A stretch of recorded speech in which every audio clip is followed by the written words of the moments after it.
Men Furqat, kasbimizdan, tirikchiligimizdan sizga gapiradigan bo'lsam, bu dunyoda bir sotuvchi bor, bir oluvchi bor. Biz o'rtadagi murosa vakillarimiz. Asadbek ukom bo'shta sanga o'tdi. Har oy 1,5 ming so'mdan pulni olib kelasan. Men tog'onglar hurmatlardan berdim uka. Hammaga beraverilmaydi, bilasan. Bashtaqa o'shaning uchun sanga ishondim ukom. Lo'ga gap yo'q. Xudo xolasa oyi birinchi kundan 1,5 ming dollardan beraman uka. Bo'ldi ukom. Buyur nasib qilsin. Ag'i bo'sha sanga. Gaplashamiz, bo'pti. Savdo yo'nalishimiz asosan boshni oldi sotuvchisi. Bu kasbga qanday kirib keldim? Kechagidagi ismda 3 ta aka Rossiyada 1 yil ishlab bitta Nexia oldik. 120 ming yurgan bitta detalda kraska bor dedi. Aniq eslayman 6 ming dollarga aformit bilan bizga tushgan 6 ming dollarga. Keyin bizdan moshina tanishimniki ekan. 420 ming kilometr yurgan Ponda kraska ekan. Ani menga moshina sotganini topdim. Aka dedim, menga sotgan moshinangiz 420 ming yurgan ekan.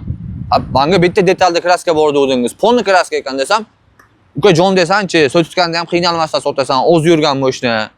Bitta detal degan bo'lsa, moshina bitta detalda. Dedi, "Do, mantiqan o'lib qaraganda to'g'ri gapirdi." Shu narsa menga katta turtki bo'ldi. Moshinani pultini, umuman navorotlarni, magnitofon nimasi bo'lsa yechib olib, moshina gaz ballonlarini yechib olinadi. Shunaqa qilib moshina отдельный sotasiz, detallarni отдельный sotasiz, navorotlarni. Shunaqa qilib moshina proshikka kirib ketdim. Keyinchalik bu narsa meni qoniqtirmay qo'ydi. Nasiya savdo ajdaniyani boshladik. Bunda aytaylik 5 ming dollarlik moshinani 1 yilga 2 ming dollar pul bor odamga nasiya savdo qilib beramiz. O'yiga 300 dollardan ustama bo'ladi.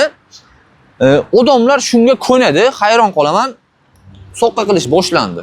Moshinani o'lib 1 yil itda kira qilib ko'chada ishlab, moshinani iskitib, qazga bo'ytib, bir narsa qilib, oxiri moshinani 3,5 mingga o'zimizga sotib ketdi.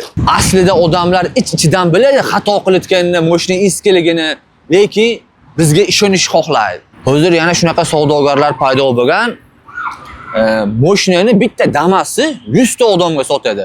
Aytaylik, sizga pul kerak, sizga pul bermaydi, shuni o'rniga moshina sotadi. Misol keltiraman, 7 minglik damasi sizga 6 oyga 9 ming dollarga beradi. Siz damasni bitta zavet qilmasdan yonidagi odamga 6800 ga sotasiz. 6800 ga olgan odam mana odamga yana 7 ming dollarga sotadi. 200 dollar bu foyda qiladi.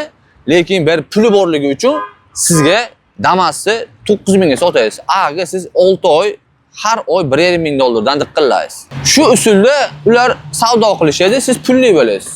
Shunda ham hammaga beravermaydi. Tanish bilish, anaqa bir ishonchli odamingiz bo'lsa, o'shanda beradi. U hammaga ham beravermaydi ular. Shu narsalarni ko'rib turib, kimni aldashga urinibdi, tushunmay qolaman rost. Bu qanchalik to'g'ri, noto'g'ri, ochig'ini aytaman, men bilmayman, lekin ichimda qanaqadir g'ashli bo'ladi.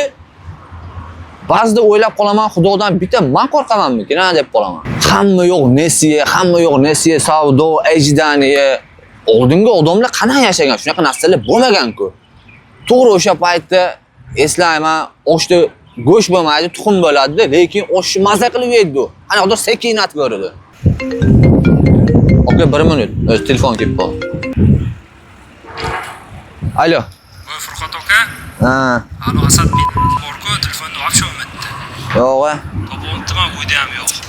Tog'alarchi. Tog'asi tamom etdi, jiya mashina deb ketgan. Bo'pti, o'chir qo'y telefonni. Voy, intervyuni tugatsa bo'ladimi?